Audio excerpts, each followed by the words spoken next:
வணக்கம். இனிமையானது ஒரு காலை பொழுதில் சுயாதீன செய்தி பார்வையோடு உங்கள் அனைவரையும் சந்திக்கின்றோம். இன்று ஜூலை மாதம் 31ஆம் தேதி இன்றைய தேசிய பத்திரிகைகளின் முதல் பக்கத்தில் வெளியாக இருக்கின்ற முக்கிய செய்திகள் தொடர்பான விரிவானதும் சுயாதீனதுமான கருத்துக்களை வழங்குவதற்காக இன்றும் என்னோடு இணைந்திருக்கின்றார் சிரேஷ்ட ஊடகவியலாளர் திரு நௌஷாத் மொஹிதீன் அவர்கள்.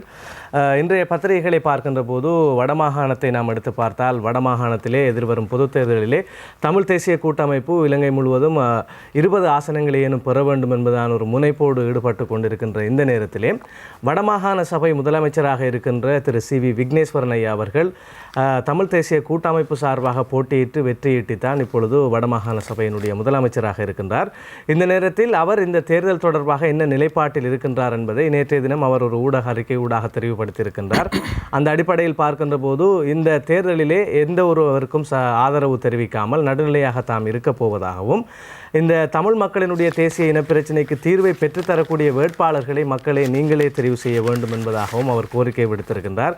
இதே நேரத்தில் தமிழ் தேசிய கூட்டமைப்பினுடைய பேச்சாளரும் யாழ் மாவட்ட வேட்பாளருமான சுரேஷ் பிரேமச்சந்திரன் அவர்கள் கருத்து தெரிவிக்கின்ற போது, தமிழ் தேசிய கூட்டமைப்பு சார்பாக போட்டியிட்டு வடமாகாண சபை முதலமைச்சராக இருக்கின்ற சி.வி. விக்னேஸ்வரன் ஐயா அவர்கள் தமிழ் தேசிய கூட்டமைப்பு சார்பாக அவர் தேர்தல் பிரசாரங்களை மேற்கொள்ள வேண்டும் என்று அவருடைய கருத்தையும் அவருடைய எதிர்பார்ப்பையும் அவர் தெரிவித்திருக்கின்றார். ஏனென்றால் தமிழ் தேசிய கூட்டமைப்புக்குள் பல வேட்பாளர்கள் போட்டியாளர்கள் இருந்தபோதும் கூட அவர்களில் யாரையும் ஆதரிக்க வேண்டிய அவசியமில்லை. ஆனால் ஒட்டுமொத்த தமிழ் தேசிய கூட்டமைப்புக்கு வாக்களிக்க வேண்டும் என்பதான வலியுறுத்தலை வடமாகாண முதலமைச்சர் செய்ய வேண்டும் என்பதாக தன்னுடைய விருப்பத்தை அவர் தெரிவித்திருக்கின்றார். இதே நேரத்திலே வடமாகாண சபை தேர்தலிலே அவர் எந்த ஒரு பங்கேற்பையும் செய்ய போவதில்லை என்பதாக அவருடைய கருத்துக்கள் தெரிய வருகிறது. திரு சுரேஷ் பிரேமச்சந்திரன் அவர்கள் தெரிவிக்கின்ற போது, தமிழ் தேசிய கூட்டமைப்புக்குள் பல்வேறு குறைபாடுகள் இருக்கின்றன. அது தொடர்பான அதிருப்திகள் வடமாகாண முதல்வரை விடவும் எங்களுக்கும் அதிகமாக இருக்கின்றன. இருந்தபோதும் கூட எதிர்வரும் தேர்தலில் தமிழ் தேசிய கூட்டமைப்பு வெற்றி பெற வேண்டிய ஒரு தேவைப்பாடு இருக்கின்றது.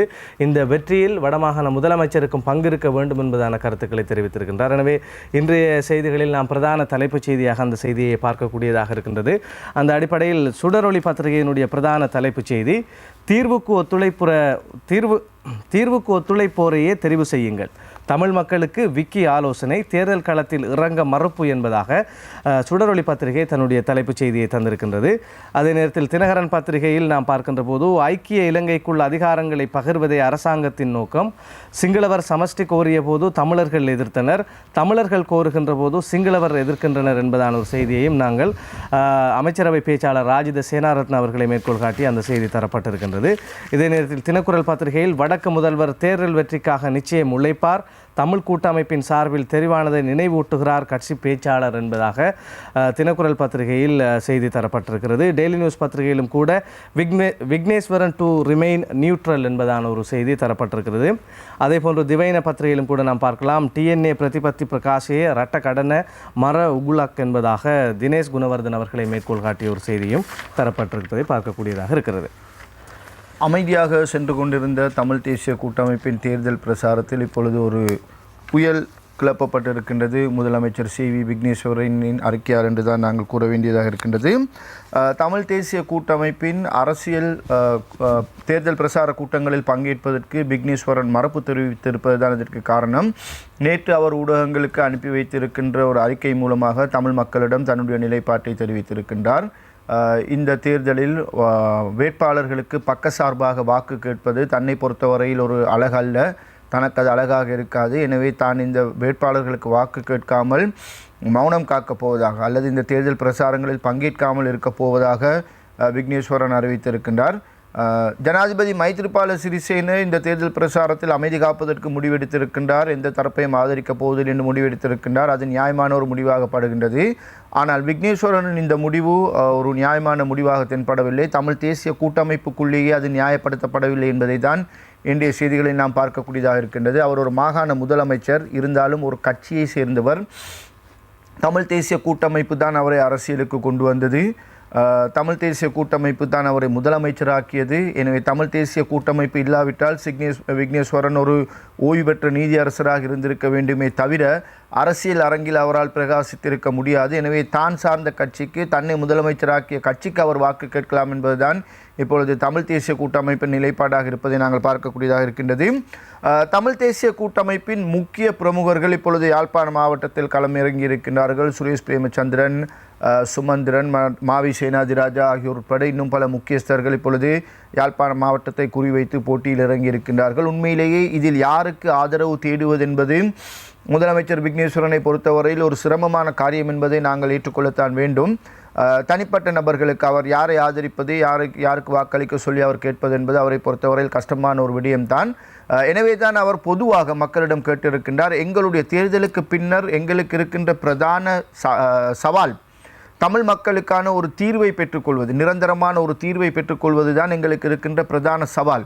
எனவே இந்த சவாலுக்கு முகம் கொடுக்கக்கூடியவர்கள், இந்த சவாலுக்கு தமிழ் மக்களோடு சேர்ந்து ஒத்துழைக்கக்கூடியவர்கள் யார் இருக்கின்றார்களோ அவர்களுக்கு நீங்கள் வாக்களியுங்கள் என்று தெரிவித்திருக்கின்றார். இவர்களில் தெரிவு செய்யப்படுபவர்கள் யார் என்பது பற்றி எனக்கு எந்த விதமான பிரச்சனையும் இல்லை. மக்களால் தெரிவு செய்யப்படும் எந்த ஒரு நபருடனும் இணைந்து பணியாற்றுவதற்கு நான் தயாராக இருக்கின்றேன் என்று அவர் தன்னுடைய நிலைப்பாட்டை தெரிவித்திருக்கின்றார். இருந்தாலும் தமிழ் தேசிய கூட்டமைப்பு அவரிடம் எதிர்பார்ப்பது அதுவல்ல என்பதை செய்திகளில் நாம் பார்க்கக்கூடியதாக இருக்கின்றது.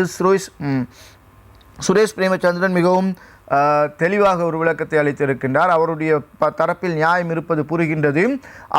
அவர் வேட்பாளர்களுக்காக வாக்கு கேட்க வேண்டிய தேவை இல்லை. ஆனால் தமிழ் தேசிய கூட்டமைப்புக்காக, பொதுவாக கட்சிக்காக அவர் பிரசார களத்தில் இறங்க வேண்டும். அதைத்தான் நாங்கள் எதிர்பார்க்கின்றோம் என்று குறிப்பிட்டிருக்கின்றார். தமிழ் தேசிய கூட்டமைப்பு முன்னர் நாங்கள் இந்த தேர்தல் பிரசார காலத்தின் ஆரம்பத்தில் உங்களுக்கு தெரிவித்த கருத்து, தேர்தலுக்கு முன்னரே வெற்றி அடையக்கூடிய அல்லது தன்னுடைய இலக்கை அடைந்து கொள்ளக்கூடிய, குறிப்பிட்ட அளவு ஆசனங்களை பெற்றுக்கொள்ள வேண்டும் என்ற தன்னுடைய இலக்கை அடைந்து கொள்ளக்கூடிய ஒரு தரப்பு இருக்கும் என்று சொன்னால் அது தமிழ் தேசிய கூட்டமைப்பாகத்தான் இருக்கும் என்று குறிப்பிட்டிருந்தோம். ஆனால் அந்த நிலையில் இப்பொழுது சில மாற்றங்கள் ஏற்பட்டிருப்பதை கள நிலவரங்கள் மூலமாகவும், யாழ்ப்பாண பிரதேசங்களில் எம்மோடு தொடர்பில் இருக்கின்ற மக்கள் மூலமாகவும் மற்றும் எங்களுடைய செய்தி நிருபர்கள் மூலமாகவும் நாங்கள் பெற்றுக்கொள்கின்ற தகவல்கள் மூலம் புரிந்து கொள்ளக்கூடியதாக இருக்கின்றது. உண்மையிலேயே யாழ்ப்பாண நிலவரத்தில் இப்பொழுது கள மாற்றங்கள் ஏற்பட்டிருப்பதை நாங்கள் காணக்கூடியதாக இருக்கின்றது. கிழக்கிலும் அவ்வாறான ஒரு மாற்றம் ஏற்பட்டிருப்பதை தான் நாங்கள் பார்க்கக்கூடியதாக இருக்கின்றது. யாழ்ப்பாணம் மற்றும் வடமாகாணத்தை எடுத்துக்கொண்டால் அங்கு தமிழ் தேசிய கூட்டமைப்பின் ராஜ்யமாக அது இருக்கின்ற இடம், அவர்களுடைய கோட்டையாக இருக்கின்ற இடம். ஆனால் இங்கு தற்பொழுது கஜேந்திரகுமார் தலைமையிலான அந்த கட்சி, கஜேந்திரகுமார் தலைமையிலான கட்சி இப்பொழுது அங்கு மக்கள் மத்தியில் சில இடங்களில் பிரபலம் அடைந்து வருவதாகத்தான் செய்திகளில் நாம் காணக்கூடியதாக இருக்கின்றது. கஜேந்திரகுமார் தமிழ் தேசிய கூட்டமைப்புக்கு ஒரு சவாலாக மாறி இருக்கின்றாரா இல்லையா என்பதை தேர்தல் முடிவுகள் தான் தெளிவுபடுத்த வேண்டும். ஆனால் கஜேந்திரகுமாரின் போக்கு சற்று தீவிர போக்கூடியதாக காணக்கூடியதாக இருக்கின்றது. நாம் ஏற்கனவே ஆரம்பத்திலிருந்தே நாங்கள் அவதானிக்கின்ற ஒரு விடயம்தான், தமிழ் தேசிய கூட்டமைப்புக்குள் 2 பிரிவுகள் இருக்கின்றன. ஒன்று கடின போக்காளர்கள், ஹார்ட்லைனர்ஸ் இருக்கின்றார்கள். இன்னொரு பிரிவினர் மிதவாத போக்கூடியவர்கள் இருக்கின்றார்கள். இதில் விக்னேஸ்வரன் எந்த பகுதியை சேர்ந்தவர் என்பதில் தான் ஆரம்பத்தில் இருந்தே குழப்பம் இருந்து வருகின்றது. மற்றவர்களை ஓரளவுக்கு நாங்கள் இனம் காணக்கூடியதாக இருக்கின்றது. இவர்கள் மெத்தன போக்கூடியவர்களா அல்லது கடின போக்கூடியவர்களா என்பதை ஓரளவுக்கு நாங்கள் இனம் காணக்கூடியதாக இருக்கின்றது. ஆனால் விக்னேஸ்வரனுடைய நடவடிக்கைகள், அவர் வடமாகாணத்தில் கொண்டு வந்த தீர்மானங்கள், அவருடைய உரைகள், அரசாங்கத்தின் மீது அவர் கூறுகின்ற குறைகள் என்பனவற்றை பார்க்கின்ற பொழுது அவர் இந்த கடின போக்காளர்கள் பக்கம் சாய்ந்திருப்பது போன்ற ஒரு நிலையைத்தான் நாங்கள் அவதானிக்கக்கூடியதாக இருக்கின்றது. எனவே இந்த தேர்தலிலும் அதே நிலைத்தான் காணப்படுகின்றது. தமிழ் தேசிய கூட்டமைப்பின் மெத்தன போக்காளர்களுக்கும் கடின போக்காளர்களுக்கும் இடையிலான ஒரு போட்டி ஒருபுறம் இருக்க, அவர்களுக்கு மிகவும் சவாலாக அமைந்திருப்பவர் தான் கஜேந்திரகுமார். அவர் மிகவும் கடினமான போக்குகளை கொண்டவராக காணப்படுகின்றார். அவருடைய அறிக்கைகள், அவருடைய கருத்துக்கள் விக்னேஸ்வரனையே விஞ்சும் அளவுக்கு இருப்பதை கூட நாங்கள் பார்க்கக்கூடியதாக இருக்கின்றது. எனவே தமிழ் மக்கள் மத்தியில் ஒரு இனம் புரியாத ஒரு குழப்பத்தை ஏற்படுத்தி அவர்களுடைய வாக்குகளை சூறையாடுவதில் தான் இந்த இரு தரப்பினருமே தொடர்ந்து கவனம் செலுத்தி வருவதை நாங்கள் அவதானிக்கக்கூடியதாக இருக்கின்றது. எனவே சுரேஷ் பிரேமச்சந்திரன் எதிர்பார்ப்பது போல் விக்னேஸ்வரன் தனி நபர்களுக்காக, தனி வேட்பாளர்களுக்காக மக்களிடம் வாக்கு கேட்காவிட்டாலும் சரி, தன்னுடைய செல்வாக்கை மக்கள் மத்தியில் பயன்படுத்தி தான் சார்ந்த கட்சிக்காக, தன்னை முதலமைச்சராக்கிய கட்சிக்காக அவர் வாக்கு கேட்பதில் எந்த தவறும் இருப்பதாக தெரியவில்லை. எனவே அவர் தமிழ் தேசிய கூட்டமைப்புக்கு ஆதரவாக பிரசாரம் செய்வாரா அல்லது அவரை அவ்வாறு பிரசாரம் செய்ய விடாமல் ஒட்டுமொத்தமாக தேர்தல் பிரசார களத்திலிருந்து தடுப்பதற்கு வேறு சில சக்திகளுக்கு கட்டுப்பட்டவராக அவர் இருக்கின்றாரா என்ற ஒரு சந்தேகமும் எழுகின்றது. எனவே மக்கள் தான் இதற்கு முடிவு சொல்ல வேண்டியவர்கள். விக்னேஸ்வரன், சுரேஷ் பிரேமச்சந்திரன் கூற்றுக்கு எந்தளவு பதிலளிக்கப் போகின்றார் என்பது எமக்கு தெரியவில்லை. அவர் பதில் அளிப்பாரா என்பது கூட தெரியவில்லை. எனவே அடுத்து ஓரிரு தினங்களுக்கு இந்த விடயம் ஒரு பிரதான விடயமாக இருக்கும் என்பதை அரசியல் அரங்கில் நாங்கள் அவதானிக்கக்கூடியதாக இருக்கின்றது. அது மட்டுமல்ல, தமிழ் தேசிய கூட்டமைப்பு முன்வைத்திருக்கின்ற தேர்தல் விஞ்ஞாபனம் கூட தொடர்ந்து தென்பகுதியில் சர்ச்சைக்குரிய ஒரு விடயமாக மாறிக்கொண்டிருப்பதை, தொடர்ந்தும் அது பற்றிய கருத்துக்கள் பரிமாறப்பட்டு கொண்டிருப்பதை நாங்கள் பார்க்கக்கூடியதாக இருக்கின்றது. நேற்றும் கூட பொதுக்கூட்டங்களிலும் செய்தியாளர் மாநாடுகளிலும் கூட இது தொடர்பான விரிவான கருத்துக்கள் முன்வைக்கப்பட்டிருக்கின்றன.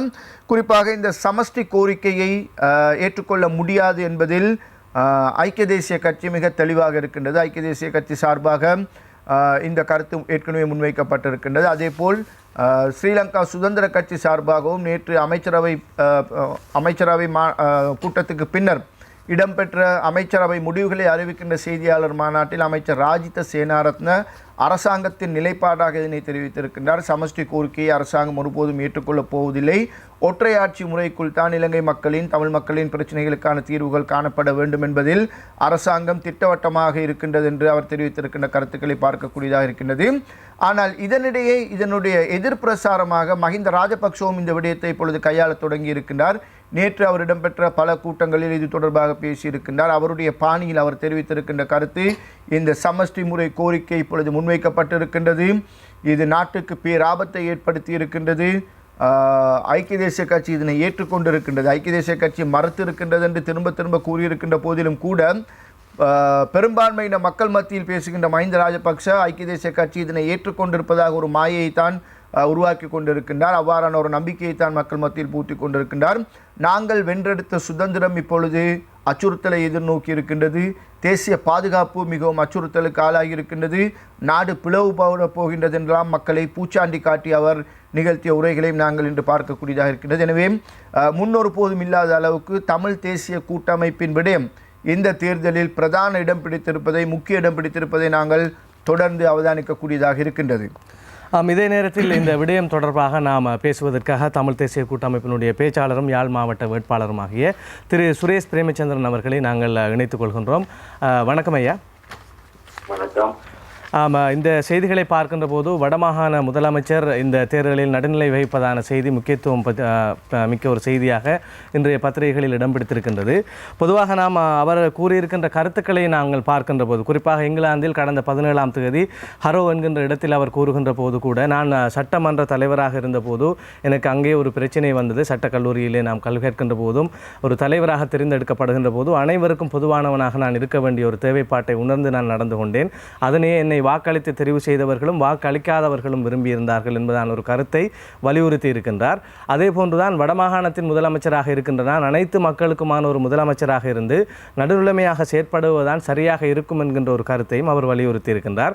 பொதுவாக நாம் வடமாகாண முதலமைச்சரை எடுத்து பார்க்கின்ற போது அவர் அரசியல்வாதி என்பதை தாண்டி ஒரு புத்திஜீவியாக இருந்து தமிழ் தேசிய கூட்டமைப்பால் உள்வாங்கப்பட்டு ஒரு வடமாகாண முதலமைச்சராக மாறியவர். எனவே கனவான் அரசியல் என்கின்ற ஒரு நிலையை நாம் இத்தகைய நிலைப்பாட்டினூடாக அவர் மூலம் எதிர்பார்க்க முடியுமாக இருக்கின்றது என்பதான ஒரு கருத்துக்கும் இங்கே இடம் இருப்பதாகவே தோணுகிறது. இது குறித்து நீங்கள் என்ன நினைக்கிறீர்கள்?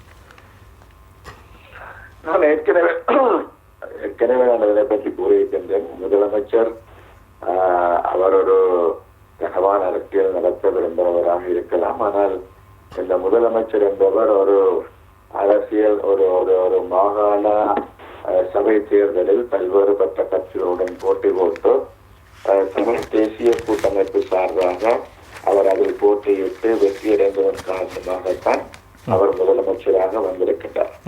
ஆகவே அவர் ஒரு கட்சிசார் பிரதிநிதியாகத்தான் மக்களால் தெரிவு செய்யப்பட்டார். இப்பொழுதும் கூட மாகாண சபையில் ஒரு கட்சிசார் முதலமைச்சராகத்தான் அவர் இருந்தும் வருகின்றார். வட மாகாண சபையினுடைய முதலமைச்சராக இருக்கலாம். ஒரு பெரும்பான்மை பலத்தை தமிழ் தேசிய கூட்டமைப்பு கொண்டிருக்கின்றது. அதனுடைய முதலமைச்சராகத்தான் அவர் இருந்து வருகின்றார். ஆகவே நாங்கள் மீண்டும் நாங்கள் சொல்லக்கூடிய ஒரு விடயம் என்னவென்றால், தமிழ் மக்களால் தான் தெரிவு செய்யப்பட்டவர், தமிழ் மக்களுக்கு தான் முதலமைச்சராக இருக்கின்றார். அதில் எந்த விதமான மாறுபட்ட கருத்துக்களும் இல்லை. அதே போல இனப்பிரச்சனை என்பது தீர்க்கப்பட வேண்டிய ஒரு பிரச்சனை. இனப்பிரச்சனை என்பது எவ்வாறு தீர்க்கப்பட வேண்டும் என்பது சம்பந்தமாக முரண்பட்ட கருத்துக்கள் எல்லோரும் மத்தியிலும் இருக்கலாம். எங்களுக்கு கூட முரண்பட்ட கருத்துக்கள் இருக்கின்றது. தமிழ் தேசிய கூட்டமைப்பில் நானும் அங்கமாக இருக்கின்றேன், எனது கட்சியும் அங்கம் இருக்கின்றது. எனக்கும் சில முரண்பட்ட கருத்துக்கள் தமிழ் தேசிய கூட்டமைப்புகள் நீண்ட காலமாக இருந்து வந்திருக்கின்றது. ஆனால் அதனுடைய பொருள் தமிழ் தேசிய கூட்டமைப்பை சிதறடிப்பது என்பது அல்ல. கூட்டமைப்பை வலுப்படுத்துவதனூடாகவும் உள்ளுக்குள்ள முரண்பாடுகளை தீர்த்துக் கொள்வதற்குமான முயற்சிகளை நாங்கள் மேற்கொள்ள வேண்டும். தமிழ் மக்களினுடைய மிக நீண்ட காலமான ஒரு இன விடுதலைக்கான போராட்டம் நடைபெற்று வந்திருக்கின்றது. பல லட்சம் மக்கள் இதற்காக நாங்கள் இழந்திருக்கின்றோம். ஆகவே அந்த மக்களுக்கு ஒரு சரியான பெறுமதியான நீண்டு நிலைக்கக்கூடிய ஒரு தீர்வை காண வேண்டும் என்ற பொறுப்பும் கடமையும் தமிழ் மக்களுடைய பிரதிநிதிகள் என்று சொல்லக்கூடியவர்களுக்கு இருக்கின்றது. ஆகவே அந்த வகையில் அந்த பொறுப்பை கடமையை செய்யக்கூடியவர்கள் என்று தமிழ் மக்களால் காலாதிகாலமாக ஒரு பகுதியினர் தெரிவு செய்யப்பட்டு வந்திருக்கின்றார்கள், என்றும் தெரிவு செய்யப்பட்டு வந்திருக்கிறார்கள். அவ்வாறுதான் விக்னேஸ்வரன் அவர்களும் தெரிவு செய்யப்பட்டு வந்தார்கள். ஆகவே அந்த வகையில் நாங்கள் பார்க்கின்ற பொழுது விக்னேஸ்வரன் அவர்கள் தமிழ் தேசிய கூட்டமைப்பில் போட்டியிட்டு இந்த அடிப்படை நோக்கங்களை தமிழ் மக்கள் மத்தியில் முன்வைத்துத்தான் அவரும் வெற்றியடைந்திருக்கின்றார். அந்த அடிப்படை நோக்கங்களில் இருந்து இன்று நாங்கள் விளக்கியதாக நான் கருதவில்லை. தமிழ் தேசிய கூட்டமைப்பினுடைய தேர்தல் விஞ்ஞாபனத்தை ஒழுங்கு முறையாக படித்தால் எங்களுடைய தீர்வு என்ன என்பதை அவர் புரிந்து கொள்வார். அதில் இருந்து அவர் வேறுபட்ட கருத்தில் இருப்பாராக இருந்தால் அவர் தனது வேறுபட்ட கருத்துக்களை சொல்வதற்கும் அவருக்கு உரிமை இருக்கின்றது. அந்த வேறுபட்ட கருத்தை கூட்டமைப்புக்குள் பேசி தீர்ப்பதற்கும் அவருக்கு உரிமை இருக்கின்றது. ஆகவே அவ்வாறான செயற்பாடுகள் என்பது ஆரோக்கியமான செயற்பாடுகளாக இருக்கும். அதே போல நாங்கள் ஒரு தனிப்பட்ட நபர்களுக்கு அவர் வாக்களிக்க வேண்டும் என்று கூறும்படியும் நாங்கள் யாரும் அவரிடம் கேட்டதில்லை. மாறாக தமிழ் தேசிய கூட்டமைப்பு வெற்றியடைவதற்கு ஒரு முதலமைச்சர் என்ற அடிப்படையில் அவர் தனது பணியை செய்ய வேண்டும் என்றுதான் நாங்கள் எதிர்பார்க்கின்றோம். தேர்தலுக்கு இன்னும் 15 நாட்கள் கூடித்தான் இருக்கின்றது. நாங்கள் மிக பெரும்பாலான பிரச்சாரங்களை நாங்கள் மேற்கொண்டு முடித்திருக்கின்றோம். இப்பொழுது சில பிரச்சாரங்கள் நடைபெற்று வருகின்றது. ஆகவே அதற்கான சரியான முடிவினை அவர் எடுத்து செயற்படுவது ஒரு ஆரோக்கியமான அரசியலுக்கு, தமிழ் மக்களுடைய பிரச்சனைகளை தீர்க்கக்கூடிய ஒரு அரசியலுக்கு அது ஒரு உந்து சக்தியாக இருக்கும் என்று நாங்கள் எதிர்பார்க்கின்றோம்.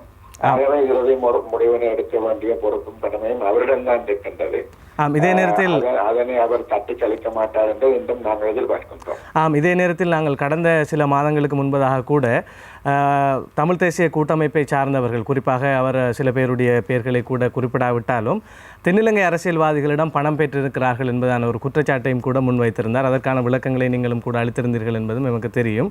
எனவே இத்தகைய உள் முரண்பாடுகள், அவருக்கு எதிரான சில நிலைப்பாட்டோடு சில கூட்டமைப்பை சார்ந்தவர்கள் இருக்கின்ற போது அந்த கூட்டமைப்புக்கு சார்பாக தேர்தலிலே அவர் பிரச்சாரம் செய்வதோ ஆதரவு கேட்பது என்பது இவ்வாறு முரண்பட்டவர்களுக்கு தாமும் ஆதரிப்பது போன்ற ஒரு நிலைப்பாட்டை தோற்றுவிக்கும் என்பதான ஒரு நோக்கத்தில் அவர் இத்தகைய முடிவுக்கு வந்திருக்கலாம் என்று யோசிப்பதற்கு இடம் இருக்கிறதா? ஒவ்வொருத்தருடைய முடிவுகளை பற்றியும் இன்னும் பல பேர் பல்வேறு விதமான இன்டர்பிரிட்டேஷனை சொல்வது அல்லது அது தொடர்பான கற்பனைகளை விளக்கிக் கொள்வது அவர்களுக்கு உரித்தான விடயங்கள்.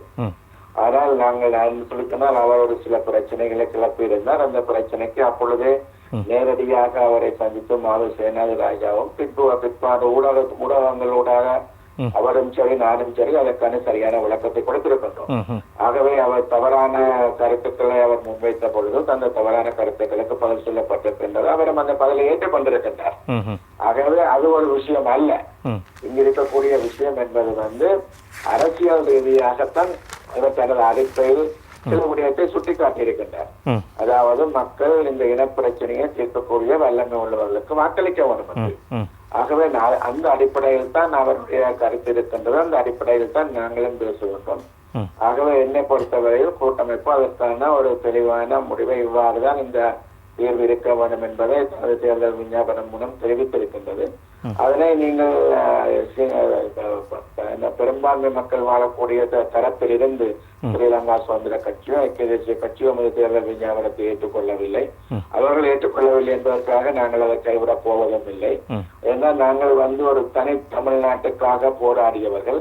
இப்பொழுது அதனை முழுதாக கைவிட்டு எங்களுடைய தேர்தல் விஞ்ஞாபனத்தில் என்ன உடையம் சொல்லப்படுகின்றது, ஒன்றுபட்ட இலங்கைக்குள் சமஷ்டி அரசியலமைப்பு முறையிலான தீர்வு என்பதை மிக தெளிவாக கூறியிருக்கின்றோம். ஆகவே அந்த ஒன்றுபட்ட வார்த்தை என்பதை ஐக்கிய தேசிய கட்சியும் மறந்துவிட்டது, மஹிந்த ராஜபக்சவும் மறந்துவிட்டார். ஆகவே அந்த ஒன்றுபட்ட நாட்டுக்குள் பிரச்சனைக்கான தீர்வு, சமஷ்டி அரசியலமைப்பு முறையிலான பிரச்சனைக்கான தீர்வை இவர்கள் ஏற்றுக்கொள்ளவில்லை. ஆனால் எனக்கு தெரியாத இதிலும் கூட மாறாக வந்து விக்னேஸ்வரன் வேற ஏதாவது சிந்தனை வைத்திருக்கிறாங்க. அவர் அதை தெளிவாக பேசி அதற்கான முடிவுகளை எட்ட முடியும். ஆகவே அதனை அவர்கள் அந்த விடயங்களையும் அவர்கள் சிந்தித்து செயற்பட வேண்டும். ஆமாம், பொதுவாக ஒற்றையாட்சியின் மூலமாகவும் தீர்வு கிடைக்கப்பெறுவதற்கான வாய்ப்புகள் உதாரணமாக பிரித்தானியாவை மேற்கோள் காட்டுகிறார்கள். பிரித்தானியா ஒற்றையாட்சிக்குள் இருந்த போதும் கூட ஸ்கொட்லாந்து, வேல்ஸ் போன்ற பகுதிகள் அவர்களுடைய உச்சபட்ச உரிமைகளை பெற்று வாழ்வதற்கான ஒரு சூழ்நிலை அங்கே இருக்கிறது. எனவே இப்பொழுது ஐக்கிய தேசிய முன்னணியும் கூட ஒற்றையாட்சிக்குள் உங்களுக்கான உச்சபட்ச அதிகாரங்களை தருகின்றோம் என்பதாக கூறுகின்ற விடயத்தை ஏன் தமிழ் தேசிய கூட்டமைப்பு பரிசீலிக்க முடியாது இருக்கிறது? உங்களுக்கு தெரியும், பெரிய பிரித்தானியாவில் யுனைடெட் கிங்டம் என்று சொல்லக்கூடிய பெரிய பிரித்தானியாவில் எழுத்து மூலமான சட்டங்கள் என்று எதுவும் கிடையாது. அங்கு எழுதப்படாத சட்டங்கள் தான் இருக்கின்றது. ஆனால் இலங்கை அங்கு வந்து ஒற்றையாட்சி என்று சொல்லப்படுகிறதே தவிர ஒற்றையாட்சி என்று எழுத்து மூலமான எந்த விடயங்களும் அங்கு கிடையாது. ஆனால் இலங்கையின் அரசியல் சாசனம் மிக தெளிவாக இலங்கை ஒற்றையாட்சி என்ற நாடு என்று கூறுகின்றது. ஆகவே இலங்கையினுடைய அரசியல் சாசனம் அவ்வாறு எழுத்து மூலம் அவ்வாறு ஒன்றை பிரகடனப்படுத்தியதன் பிற்பாடு அவர்களால் தமிழ் மக்களுக்கு முழுமையான அதிகாரங்களை கொடுக்க முடியாமல் இருக்கின்றது. உங்களுக்கு தெரியும், இந்த 13ஆம் திருத்த சட்டம் கொண்டு வந்த பொழுது கூட ஒரு அதாவது முழு பெஞ்ச், ஃபுல் பெஞ்ச் சுப்ரீம் கோர்ட்டிலிருந்து அதை விவாதித்த பொழுது கூட 5 பேர் ஆதரவாகவும் 4 பேர் எதிராகவும் தான் அதற்கு வாக்களித்திருந்தார்கள். ஏனென்றால் இங்கு அவர்களுக்கு இந்த ஒற்றையாட்சி என்ற நிலைக்குள் இருப்பதால் அவர்களுக்கு மாறுபட்ட கருத்துக்கள் இருக்கின்றது. இந்த ஒற்றையாட்சிக்குள் இருப்பதால் பல அதிகாரங்களை அவர்களால் கொடுக்க முடியாமல் இருக்கின்றது. 13ஆம் திருத்த சட்டத்தில் உள்ளவற்றை கூட முழுமையாக நிறைவேற்ற முடியாமல் இருக்கின்றது. 13ஆம் திருத்தத்தில் உள்ளவற்றை நிறைவேற்றுவதற்கு கூட அரசியல் சாசனத்தில் மாற்றங்கள் செய்ய வேண்டி இருக்கின்றது. ஆகவே அவ்வாறான சூழ்நிலையில் பிரித்தானியாவையும் இலங்கையையும் ஒற்றையாட்சி நாடு என்று ஒப்பீடு செய்வது மிக மிக பிழையான ஒரு ஒப்பீட்டு கணக்காகும். ஆகவே அந்த வகையில் அதை ஒப்பீடு செய்ய முடியாது. இலங்கை முற்றுமுழுதாக ஒரு ஒற்றையாட்சி நாடு என்பது அரசியல் சாசனத்தில் எழுத்து மூலம் கொண்ட நாடாக இருக்கின்றது. ஆனால் பெரிய பிரித்தானியாவில் அது எந்த விதமாகவும் மாற்றலாம். ஏனென்றால் அங்கு அந்த எழுத்து மூலம் அது இருக்கவில்லை. ஆகவே அவர்கள் விரும்பிய அதிகாரங்களை கொடுக்கலாம், விரும்பியவற்றை விடலாம் என்ற பிரச்சனை அங்கு அது ஒரு தாராளமாக அதை பற்றி பகிர்ந்து கொள்ளக்கூடிய அந்த தன்மை இருக்கின்றது. ஆனால் அந்த தன்மை இலங்கையில் இல்லை. இலங்கையில் அந்த தன்மை முதல் மாற வேண்டும் என்றால் அந்த ஒற்றையாட்சி என்ற சொற்பதம் எடுக்கப்பட வேண்டும். எடுக்கப்பட்டு இன்றைக்கு இந்தியாவில் ஒற்றையாட்சி இல்லை. ஆனால் இந்தியாவில் முழுமையான சமஸ்டியும் இல்லை. ஆனால் இந்தியாவில் மாநிலங்களுக்கு இயலக்கூடிய அளவுக்கு அதிகாரங்கள் கொடுக்கப்பட்டிருக்கின்றது. ஆனால் மாநிலங்கள் இன்னும் அதிகாரங்களுக்காக போராடி கொண்டிருக்கின்றன. ஆகவே இவ்வாறான சூழ்நிலையில் நாங்கள் இலங்கை அரசியல் சாசனத்தை, ஒற்றையாட்சி அரசியல் சாசனத்தை ஏனைய நாடுகளுடன் ஒப்பீடு செய்து அங்கேயும் ஒற்றையாட்சி இங்கேயும் ஒற்றையாட்சி என்று எங்களை நாங்கள் முட்டாள்கள் ஆக்கிக் கொள்ளக்கூடாது. ஆகவே ரெண்டுக்கும் நியாயமான வித்தியாசங்கள் இருக்கின்றதை நாங்கள் புரிந்து கொள்ள வேண்டும். நன்றி திரு சுரேஷ் பிரேமச்சந்திரன் அவர்களே, உங்களுடைய கருத்துக்களுக்கு நன்றி. அடுத்ததாக நாம் பத்திரிகையில் இருக்கின்ற பிரதான விடயத்தை பார்க்கின்ற போது ஐநாவினுடைய விசாரணை தொடர்பாக பொறுப்பு கூறலை தமிழ் தேசிய கூட்டமைப்பு உறுதிப்படுத்த வேண்டும் என்பதாக தமிழ் தேசிய மக்கள் முன்னணியினுடைய தலைவரும் அகில இலங்கை தமிழ் காங்கிரசினுடைய யாழ் வேட்பாளருமாகிய கஜேந்திரகுமார் பொன்னம்பலம் அவர்கள் தெரிவித்திருக்கின்றார். வீரகேசரி பத்திரிகையில் முக்கிய செய்தியாக அது இடம் பிடித்திருக்கின்றது.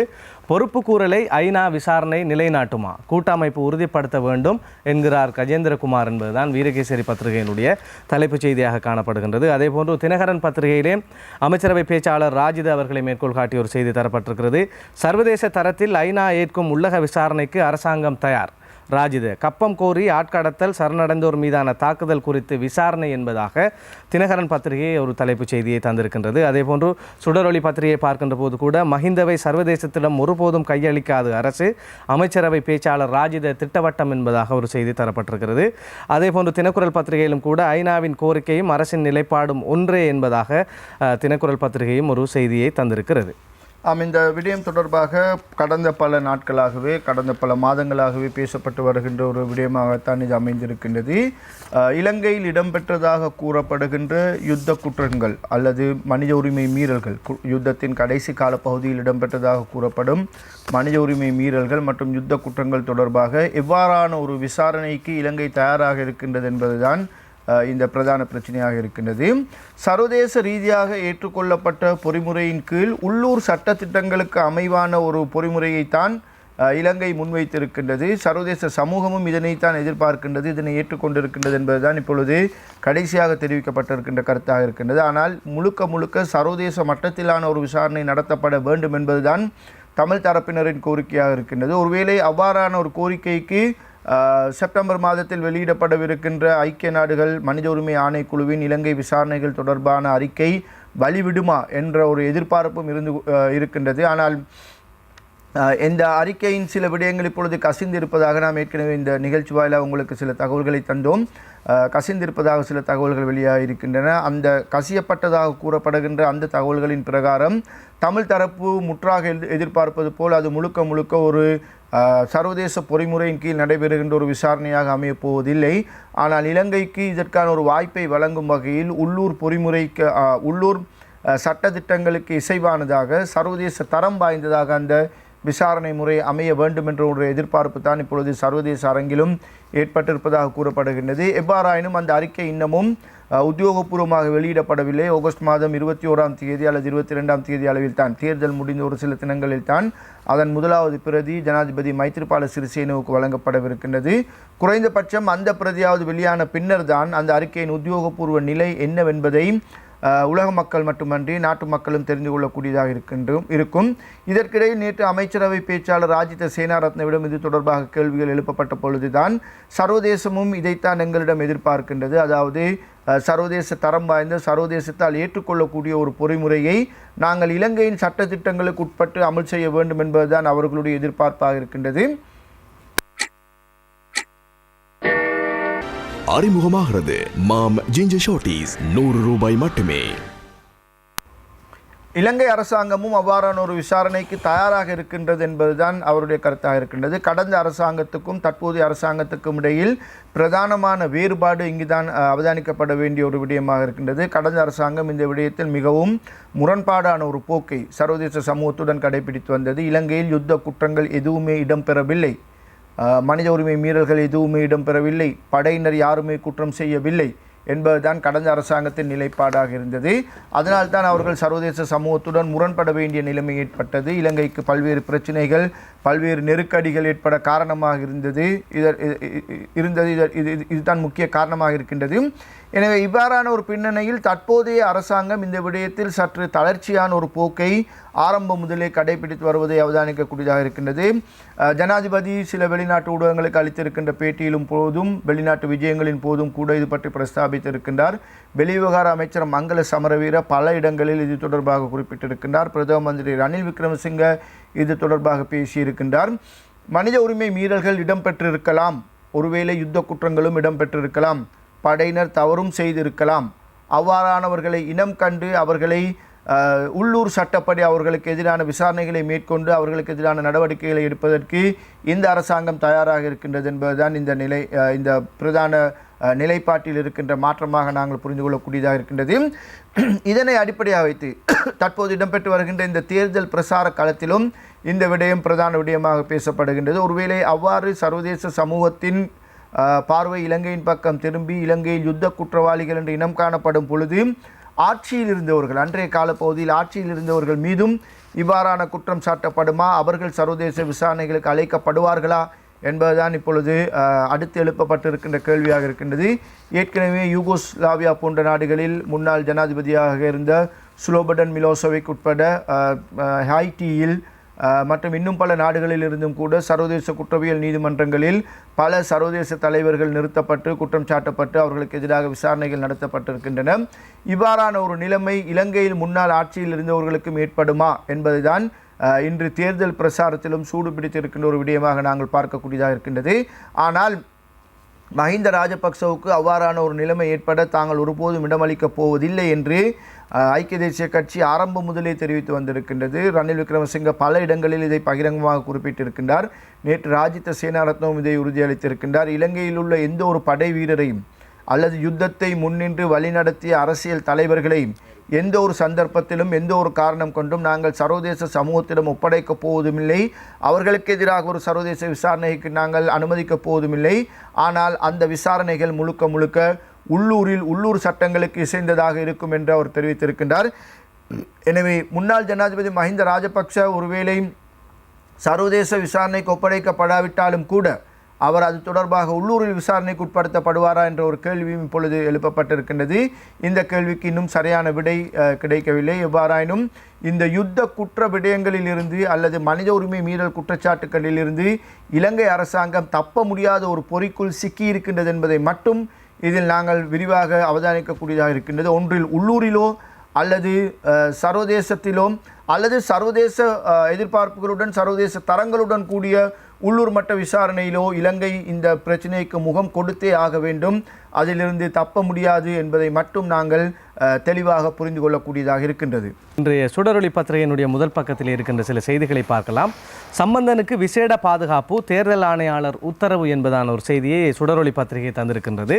எதிர்வரும் நாடாளுமன்ற தேர்தலில் திருகோணமலை மாவட்டத்தில் போட்டியிடும் தமிழ் தேசிய கூட்டமைப்பின் தலைவர் இரா சம்பந்தன் உள்ளிட்ட 4 வேட்பாளர்களுக்கு தேர்தல்கள் ஆணையாளர் விசேட சலுகை வழங்கியுள்ளார். அரசியல் அமைப்பு பேரவைத் தலைவர் மற்றும் உறுப்பினர்களுக்கு நாடாளுமன்ற உறுப்பினர்களுக்கான வரப்பிரசாதங்களை வழங்க தேர்தல்கள் திணைக்களம் தீர்மானித்துள்ளது. இதற்கமைவாக உத்தியோகபூர்வ வாகனங்கள் மற்றும் பாதுகாப்பை வழங்க தேர்தல்கள் ஆணையாளர் உத்தரவிட்டுள்ளார். தேர்தலில் போட்டியிடும் பிரதமர் சம்பந்தனுக்கும் மற்றும் அமைச்சர்களை தவிர்ந்த ஏனைய வேட்பாளர்களுக்கு வாகனங்களோ பாதுகாப்போ வழங்கப்படவில்லை. எனினும் அரசியல் அமைப்பு பேரவையின் தலைவர் சபாநாயகர் சமல் ராஜபக்ச, உறுப்பினர்களான ரா சம்பந்தன், முன்னாள் எதிர்க்கட்சித் தலைவர் நிமால் சிறிபாலடி சில்வா மற்றும் ஜோன் செனவரத்ன ஆகியோருக்கு வாகனங்கள் பாதுகாப்பு வழங்கப்பட உள்ளது என்பதாகவும் அந்த செய்தி தொடர்ந்து செல்கின்றது. சுடரொளி பத்திரிகையில் மற்றொரு செய்தி முதற் பக்கத்தில் இடம் பிடித்திருக்கிறது. வடக்கில் இன்று ரணில் சூறாவளி பரப்புரை, ஐக்கிய தேசிய முன்னணியின் முக்கியஸ்தர்களும் பங்கேற்பு என்பதான ஒரு செய்தியையும் நாம் பார்க்கலாம். வடக்கில் தமிழ் தேசிய கூட்டமைப்பின் தேர்தல் பரப்புரை சூடுபிடித்துள்ள நிலையில் பிரதமரும் ஐக்கிய தேசிய கட்சியின் தலைவருமான ரணில் விக்ரமசிங்கே இன்று அங்கு பயணம் மேற்கொள்கின்றார். இவர் வடக்கில் இன்று முதல் முல்லைத்தீவு, மன்னார், வவுனியா மற்றும் யாழ்ப்பாணம் ஆகிய 4 மாவட்டங்களில் இடம்பெறும் ஐக்கிய தேசிய முன்னணியின் தேர்தல் பரப்புரை கூட்டங்களில் பங்கேற்க உள்ளார் என தெரிவிக்கப்படுகின்றது. வன்னி தேர்தல் மாவட்டத்தில் முல்லைத்தீவு மாவட்டத்தின் பரப்புரை கூட்டம் காலை 10 மணிக்கும், மன்னார் மாவட்டத்தின் பரப்புரை கூட்டம் நண்பகல் 12 மணிக்கும், வவுனியா மாவட்டத்தின் பரப்புரை கூட்டம் பிற்பகல் 2 மணிக்கும் நடைபெற உள்ளன. இதனை அடுத்து யாழ்ப்பாண தேர்தல் மாவட்டத்தின் பரப்புரை கூட்டம் மாலை 4 மணிக்கு இடம்பெற உள்ளது. யாழ்ப்பாண தேர்தல் மாவட்டத்தின் பரப்புரை கூட்டம் நல்லூர் சங்கிலியன் பூங்காவில் இடம்பெற உள்ளமை குறிப்பிடத்தக்கது. இன்று வடக்கில் இடம்பெறும் ஐக்கிய தேசிய முன்னணியின் தேர்தல் பரப்புரை கூட்டங்களில் பிரதமர் ரணிலுடன் ஐக்கிய தேசிய முன்னணியின் பங்காளி கட்சிகளான தலைவர்கள் உட்பட முக்கியஸ்தர்கள் மற்றும் வேட்பாளர்கள், ஆதரவாளர்கள் என பல தரப்பினரும் பங்கேற்பர் என தெரிவிக்கப்படுகின்றது என்பதாக அந்த செய்தியை நாம் பார்க்கலாம். அடுத்து நாம் பிரதான செய்தியாக கொழும்பு கோட்டை தனியார் பஸ் நிலையத்தில் பயண பொதியிலிருந்து நேற்று முன்தினம் காலை சடலமாக மீட்கப்பட்ட பெண் யார் என்பது அடையாளம் காணப்பட்டிருக்கின்ற செய்தியை நாம் பார்க்கக்கூடியதாக இருக்கின்றது. அந்த அடிப்படையிலே வீரகேசரி பத்திரிகையினுடைய செய்தியாக இருக்கிறது. பொதியிலிருந்து மீட்கப்பட்ட பெண் வட்டுக்கோட்டையைச் சேர்ந்த கார்த்திகா. போலீஸ் விசாரணையில் திடுக்கிடும் சம்பவங்கள் அம்பலம் என்பதான ஒரு செய்தியை வீரகேசரி பத்திரிகை தந்திருக்கின்றது. அதேபோன்று தினக்குரல் பத்திரிகையினுடைய செய்தியாக பயணப்பெட்டியினுள் இருந்த சடலம் யாழ்ப்பாண பெண்ணினது, பாலியல் துஷ்பிரயோகத்தின் பின் கொலை என்பதாக தினக்குரல் பத்திரிகை தலைப்புச் செய்தி தந்திருக்கின்றது. தினகரன் பத்திரிகையை பார்க்கின்ற போது கொழும்பில் 5 கோடியில் சிசிடிவி கேமராக்கள், பயணப்பொதியில் சடலத்தை வைத்தது யார், பதிவாகவில்லை என்பதாக தினகரன் பத்திரிகை செய்தியை தந்திருக்கின்றது.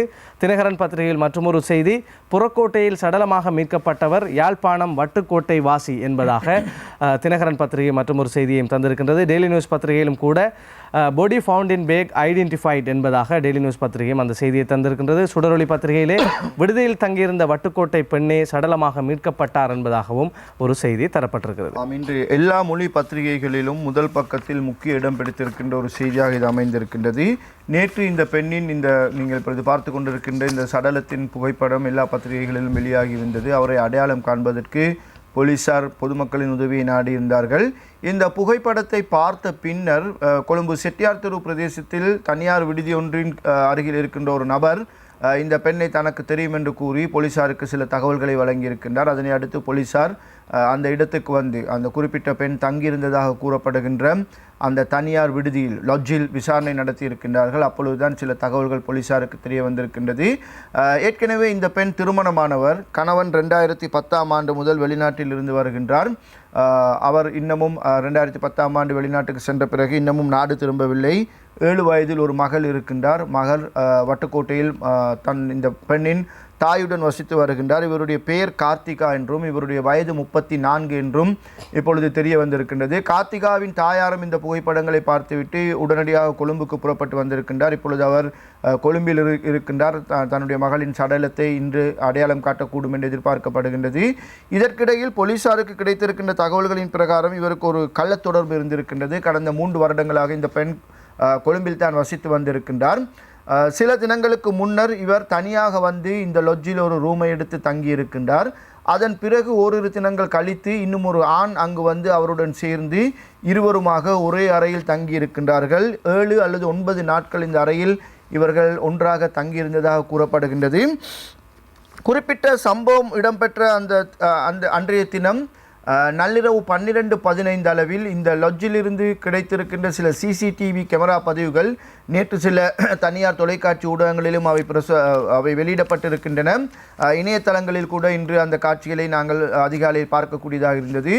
ஒரு நபர் இந்த லொட்ஜில் ஒரு குறிப்பிட்ட ஒரு நபர் சுமக்க முடியாத ஒரு சுமையை சுமந்து கொண்டு ஒரு பெரிய பெட்டியை தூக்கி கொண்டு படிக்கட்டுகள் வழியாக மேல் மாடியிலிருந்து கீழே இறங்கி வந்து தன்னுடைய அறை சாவியை சம்பந்தப்பட்ட லாட்ஜ் அதிகாரியிடம் ஊழியரிடம் ஒப்படைத்துவிட்டு அந்த லொட்ஜிலிருந்து வெளியேறி செல்வது வரைக்குமான காட்சிகள் முழுமையாக பதிவு செய்யப்பட்டிருக்கின்றன. இவருடைய பெட்டி பஸ் தரிப்பிடத்தில் கண்டெடுக்கப்பட்ட அந்த பெட்டிக்கு மிகவும் ஒத்த ஒரு பெட்டியாகவே இருக்கின்றது.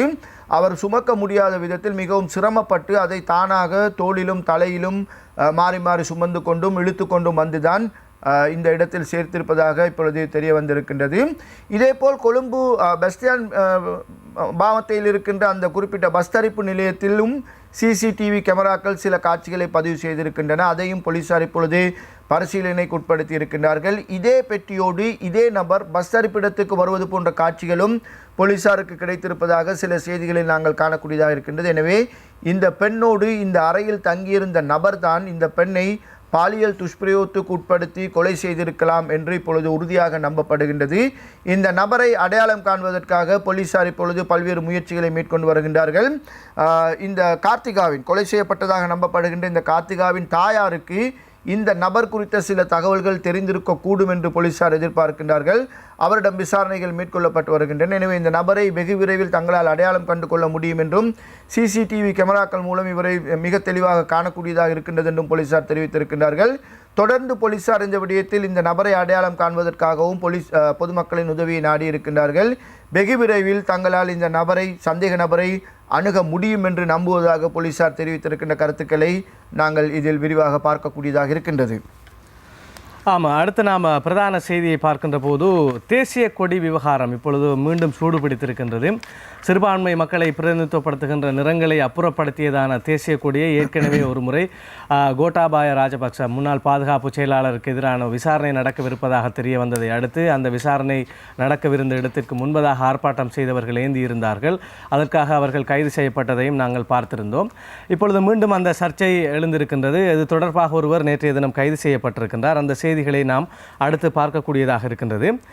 வீரகேசரி பத்திரிகை இவ்வாறு தலைப்புச் செய்தியை தந்திருக்கின்றது. தேசிய கொடி விவகாரம், யட்டினுவர பிரதேச சபை தலைவர் கைது என்பதாக வீரகேசரி பத்திரிகையில் அந்த செய்தியை பார்க்கலாம். சுடரொளி பத்திரிகையில் தேசிய கொடி விவகாரம், மஹிந்த ஆதரவாளர் கைது என்பதாக சுடரொளி பத்திரிகை தலைப்புச் செய்தியை தந்திருக்கிறது. அதே போன்று டெய்லி நியூஸ் பத்திரிகையிலும் கூட the distorted national flag, PS chairman arrested over distorted flag at UPFA rally என்பதாக டெய்லி நியூஸ் பத்திரிகை அந்த கொடியுடன் கூடிய ஒரு செய்தியாக அது தந்திருக்கின்றது.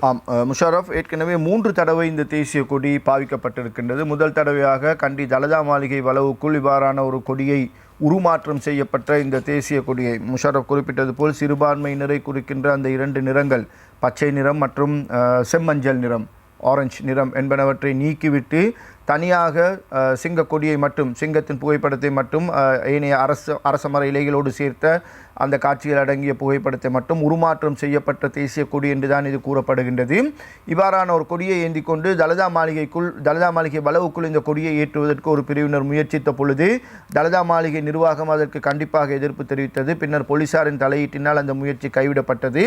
அதன் பின்னர் பாராளுமன்றத்தில் மஹிந்த ராஜபக்சவுக்கு ஆதரவாக ஒரு ஆர்ப்பாட்டம் இடம்பெற்றது. மஹிந்த ராஜபக்சவை கைது செய்யக்கூடாது, விசாரணைக்குட்படுத்தக்கூடாது என்று ஒரு ஆர்ப்பாட்டம் இடம்பெற்ற பொழுது பாராளுமன்றத்துக்கு உள்ளே நடந்த அந்த ஆர்ப்பாட்டத்துக்கு ஆதரவாக பாராளுமன்றத்துக்கு வெளியில் ஒரு பிரிவினர் ஆர்ப்பாட்டத்தில் கலந்து கொண்டார்கள். அப்பொழுதும் இந்த கொடி அங்கே பறக்க விடப்பட்டிருந்ததை, பலர் இந்த கொடியை கையில் ஏந்தியிருந்ததை காணக்கூடியதாக இருக்கின்றது. அதன் பிறகு 3வது தடவையாக இந்த கொடி கோத்தாபாய ராஜபக்சவை கைது செய்யக்கூடாது, அவரை விசாரணைக்கு உட்படுத்தக்கூடாது என்று லஞ்ச ஊழல் திணைக்களத்துக்கு முன்னால் இடம்பெற்ற அந்த ஆர்ப்பாட்டத்தின் போது, அவருக்கு ஆதரவாக இடம்பெற்ற ஆர்ப்பாட்டத்தின் போதும் இந்த கொடியை அங்கு காணக்கூடியதாக இருக்கின்றது. இதை தவிர சில பௌத்த தீவிரவாத அமைப்புகள் நடத்திய சில பொதுக்கூட்டங்களிலும் ஒரு சிலரின் கரங்களில் இந்த கொடி இருந்ததை அவ்வப்போது அவதானிக்கக்கூடியதாக இருந்திருக்கின்றது. பிரதான சம்பவங்களாகத்தான் இந்த 3 சம்பவங்களையும் நாங்கள் பார்க்கக்கூடியதாக இருக்கின்றது. இப்பொழுது 4வது தடவையாக கண்டி யட்டிநூறுவ பிரதேசத்தில் ஐக்கிய மக்கள் சுதந்திர முன்னணியின் கூட்டம் இடம்பெற்ற பொழுது மஹிந்த ராஜபக்ச அதில் பிரதான பேச்சாளராக கலந்து கொண்ட அந்த கூட்டத்தின் பொழுதும் இந்த கொடி அந்த கூட்டத்தின் நடுவே பல இடங்களில் பறந்து கொண்டிருந்ததை அவதானித்திருக்கின்றார்கள். இதனை அடுத்து மக்கள் போலீசாருக்கு மேற்கொண்ட சில முறைப்பாடுகள் காரணமாக போலீசார் உடனடியாக செயற்பட்டு இந்த கூட்டத்தை ஏற்பாடு செய்த யட்டிநூறுவ பிரதேச சபையின் தலைவரை கைது செய்து அவருடைய ஏற்பாட்டில் தான் இந்த கூட்டம் இடம்பெற்றது. எனவே அவர் தான் இதற்கு பொறுப்பு கூற வேண்டும் என்ற ரீதியில் நேற்று அவரை கண்டி மேஜிஸ்ட்ரேட் நீதிமன்றத்தின் முன்னால் ஆஜர் செய்திருக்கின்றார்கள். மேஜிஸ்ட்ரேட் இவரை 10,000 ரூபாய் சரீர பிணையில் விடுதலை செய்திருக்கின்றார். இதனிடையே இந்த பிரச்சனை ஒரு பக்கம் இப்படி போய்கொண்டிருக்க இன்னொரு விடயமும் இங்கே அவதானிக்கக்கூடியதாக இருக்கின்றது. அதாவது ஒரு தனியார் ஊடகம் ஒன்று இந்த கொடி சம்பந்தமான செய்தியை ஒளிபரப்பி அவர்கள் அதில் தெரிவித்த சில கருத்துக்கள் இனவாதத்தை தூண்டுவதாக இருக்கின்றது என்று கூறி நேற்று ஒரு பிரிவினர் கொழும்பில் ஆர்ப்பாட்டம் ஒன்றை நடத்தியிருந்தார்கள். ஒரு ஊர்வலமாக சென்று கொழும்பில் இருக்கின்ற அந்த தனியார் ஊடக நிறுவனத்தின் அலுவலகத்துக்கு முன்னால் இந்த ஆர்ப்பாட்டம் இடம்பெற்றது. அப்போது அந்த ஊர்வலத்தில் கலந்து கொண்டவர்களுடைய கைகளிலும் அந்த ஆர்ப்பாட்டத்தில் அந்த ஊடக நிறுவனத்துக்கு எதிரே இடம்பெற்ற அந்த ஆர்ப்பாட்டத்தில் பங்கேற்றவர்களின் கரங்களிலும் கூட இதே கொடி இருந்ததை, பகிரங்கமாக அவர்கள் இந்த கொடியை ஏந்தி சென்றிருப்பதை இன்று தினமின பத்திரிகை தந்திருக்கின்ற பிரதான புகைப்படத்தின் மூலம் நாங்கள் மிக தெளிவாக காணக்கூடியதாக இருக்கின்றது. எனவே தொடர்ந்து இந்த கொடி இப்பொழுது பாவிக்கப்பட்டு வருகின்றது. அது மக்களுடைய புழக்கத்துக்கு வரக்கூடிய ஒரு விடயமாக மாறி வருவதை நாங்கள் அவதானிக்க கூடியதாக இருக்கின்றது. இதற்கு இந்த கொடியை பாவிப்பவர்கள் நேற்று வழங்கி இருக்கின்ற ஒரு விளக்கத்தையும் இந்த தினவின பத்திரிகையின் விளக்கத்தில் நாங்கள் பார்க்கக்கூடியதாக இருக்கின்றது. பட விளக்கத்தில் 1815ஆம் ஆண்டு கண்டியில் ஆங்கிலேயர்களுக்கு எதிரான ஒரு போராட்டத்தின் போது, ஒரு ஆர்ப்பாட்டத்தின் போது அவர்களுக்கு எதிராக அந்த ஆர்ப்பாட்டத்தை நடத்திய வாரியபுல சுமங்கல தேரர் 1815ஆம் ஆண்டு கண்டியில் ஆங்கிலேயர்களுக்கு எதிராக நடத்திய அந்த ஆர்ப்பாட்டத்தின் போது இந்த கொடியைத்தான் சிங்கள கொடியாக ஏந்தி இருந்தார். இது தேசிய கொடி அல்ல, வாரியபுல சுமங்கல தேரர் பாவித்த சிங்கள கொடி என்று அவர்கள் இப்பொழுது அதற்கு விளக்கம் அளித்திருக்கின்றார்கள். எனவே இது தொடர்பான ஒரு வழக்கு ஏற்கனவே நீதிமன்றத்தில் இருக்கின்றது. இது தொடர்பாக நீதிமன்ற அவமதிப்பு குற்றத்துக்கு பல அமைச்சர்கள், முன்னாள் அமைச்சர்கள் ஆளாகி இருக்கின்றார்கள். சில அமைச்சர்கள் இவ்வாறான கொடியை தாங்கியிருந்ததற்காக, தங்களுடைய கைகளில் ஏந்தியிருந்ததற்காக பொதுமக்களிடம் பகிரங்கமாக மன்னிப்பும் கேட்டார்கள். முன்னாள் அமைச்சர் டல சல பெரும, திலான் பெரேரா போன்றவர்களை அதில் நாங்கள் குறிப்பிடக்கூடியதாக இருக்கின்றது, மன்னிப்பு கேட்டிருந்தார்கள். இன்னும் சிலர் வித்தியாசமான வினோதமான விளக்கம் அளித்திருந்தார்கள். எங்களுக்கு தெரியாது இது எப்படி எங்களுடைய கரங்களில் வந்ததென்று, யாரோ தந்தார்கள், நாங்களும் ஏந்தி கொண்டு சென்றோம் என்று உதய கமன்பில போன்றவர்கள் விளக்கம் அளித்திருந்தார்கள். எனவே இவ்வாறான ஒரு குழப்பத்துக்குரிய நிலையில் இப்பொழுது நீதிமன்றம் தான் இதை முடிவு செய்ய வேண்டும். இது தொடர்பான வழக்கு நேற்று இப்பொழுது அந்த கண்டி யட்டிநூறுவ அமைப்பாளருக்கு எதிராகவும் ஒரு வழக்கு தாக்கல் செய்யப்பட்டிருக்கின்றது. எனவே இது தேசிய கொடியா, உருமாற்றம் செய்யப்பட்ட தேசிய கொடியா, அல்லது அதனை ஏந்தி இருப்பவர்கள் கூறுவது போல் அது வெறும் சிங்கள கொடியா, சிங்கள கொடி ஒன்றை அப்படி வைத்திருக்க முடியுமா என்பது தொடர்பாக இப்பொழுது சட்ட பிரச்சனை ஏற்பட்டிருக்கின்றது. இலங்கை குற்றவியல் சட்டத்தின் 120வது பிரிவு என்று நினைக்கிறேன், 120வது பிரிவின் பிரகாரம் ஒரு தேசிய கொடியை உருமாற்றம் செய்வது, சிதைப்பது தண்டனைக்குரிய ஒரு குற்றமாக இருக்கின்றது. அந்த தண்டனைக்குரிய குற்றத்தின் அடிப்படையில் தான் நேற்று அந்த யட்டிநூறுவ பிரதேச சபையின் தலைவரும் நீதிமன்றத்தில் ஆஜர் செய்யப்பட்டிருக்கின்றார். எனவே நீதிமன்றம் தான் இதற்கு சரியான ஒரு விளக்கத்தை, முடிவையும் தர வேண்டும் என்பதே பலரதும் எதிர்பார்ப்பாக இருக்கின்றது.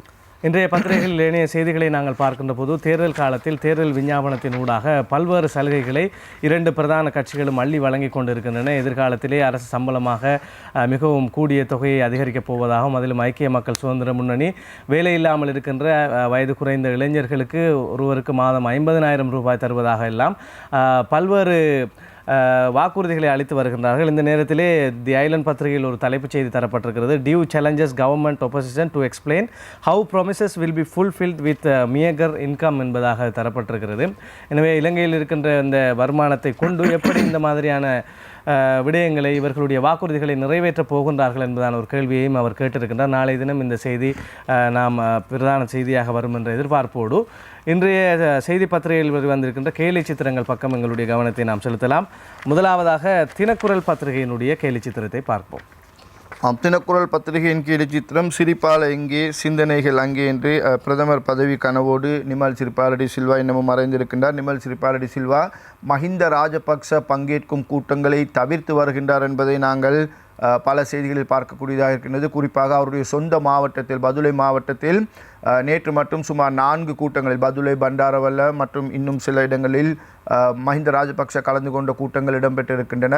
அந்த கூட்டங்கள் எதிலும் நிமல் சிறிபாலடி சில்வா பங்கேற்கவில்லை என்பது ஒரு குறிப்பிடத்தக்க அவதானிக்கத்தக்க விடயமாக இருக்கின்றது. அதேபோல் ஐக்கிய மக்கள் சுதந்திர முன்னணியின் தேர்தல் விஞ்ஞாபன வெளியீட்டின் போதும் மஹிந்த ராஜபக்ச கலந்து கொண்ட அந்த நிகழ்வில் நிமல் சிறிபாலடி சில்வா பங்கேற்கவில்லை. எனவே நிமல் சிறிபாலடி சில்வா மஹிந்த ராஜபக்சவை வெறுத்து வருகின்றாரா அல்லது அவரிடமிருந்து ஒதுங்கி வருகின்றாரா அல்லது நேற்று ஒரு கார்ட்டூனில் பார்த்திருந்தோம், அவர் பகல் நேரத்தில் ஒரு விதமாகவும் இரவு நேரத்தில் இன்னொரு விதமாகவும் வேறொரு அமைச்சரை குறிப்பிட்டு கூறியிருந்தார்கள். அவ்வாறான ஒரு நிலைப்பாட்டில் நிமல் சிறிபாலடி சில்வாவும் இருக்கின்றாரா என்பதை புரிந்து கொள்ள முடியாமல் இருக்கின்றது. அதனை அடிப்படையாக கொண்டு தான் இந்த கார்ட்டூனும் தரப்பட்டிருக்கின்றது. அடுத்து வீரகேசரி பத்திரிகையினுடைய கேள்வி. வீரகேசரி கார்ட்டூனில் தேர்தலில் நடுநிலை என்ற ஜனாதிபதியின் நிலைப்பாட்டை அடிப்படையாக கொண்டு நாம் ஆரம்பத்தில் பேசிய விஷயம் இப்பொழுது வடமாகாண முதலமைச்சர் விக்னேஸ்வரனும் நானும் அவர் வழியே என்று ஜனாதிபதியை பின்பற்றுவது போல்தான் இந்த காட்சி தரப்பட்டிருக்கின்றது. அடுத்து திவைன பத்திரிகையினுடைய கேலி சித்திரம். திவைன பத்திரிகையின் கேலி சித்திரம் அரசியல்வாதிகள் குறிப்பாக இந்த தேர்தலில் போட்டியிடுபவர்கள் தேர்தலுக்கு முன்னர் தங்களுடைய சொத்து விவரங்களை வெளியிட வேண்டும் என்று தேர்தல் ஆணையாளர் கேட்டிருக்கின்றார். இப்பொழுது ஒவ்வொருத்தராக அந்த விடயத்திலிருந்து வெளியே பாய்ந்து கொண்டிருப்பதைத்தான், ஒவ்வொரு தவளையாக வெளியே பாய்ந்து கொண்டிருப்பதைத்தான் நாங்கள் பார்க்கக்கூடியதாக இருக்கின்றது. இறுதியாக லக்பிம பத்திரிகையினுடைய கேலி சித்திரம். லக்பிம பத்திரிகையின் கேலி சித்திரம் முன்னாள் அமைச்சர் மஹிந்த சமரசிங்க களுத்துறை பிரதேசத்தில் இடம்பெறுகின்ற ஒரு கூட்டத்தில் தான் கலந்து கொள்ளப் போவதில்லை என்று அறிவித்திருக்கின்றார். அங்கு அவரை சிலர் அடிப்பதற்கு அல்லது அவரை கிண்டல் செய்வதற்கு காத்திருப்பதாக தனக்கு தகவல் கிடைத்திருப்பதாக அவர் தெரிவித்திருக்கின்றார். அதனை அடிப்படையாக கொண்டு அரசியல்வாதிகள் அரசியல் மேடைகளில் ஏறினால் அவ்வாறெல்லாம் நடந்து கொள்ளக்கூடாது என்ற விதத்தில் இந்த கார்ட்டூன் இங்கே தரப்பட்டிருக்கின்றது. இந்த அளவில் இன்றைய சுயாதீன செய்தி பார்வையிலிருந்து நாங்களும் விடைபெற்றுக் கொள்கின்றோம். மீண்டும் நாளை சுயாதீன செய்தி பார்வையில் உங்கள் அனைவரையும் சந்திக்கும் வரை நன்றி, வணக்கம்.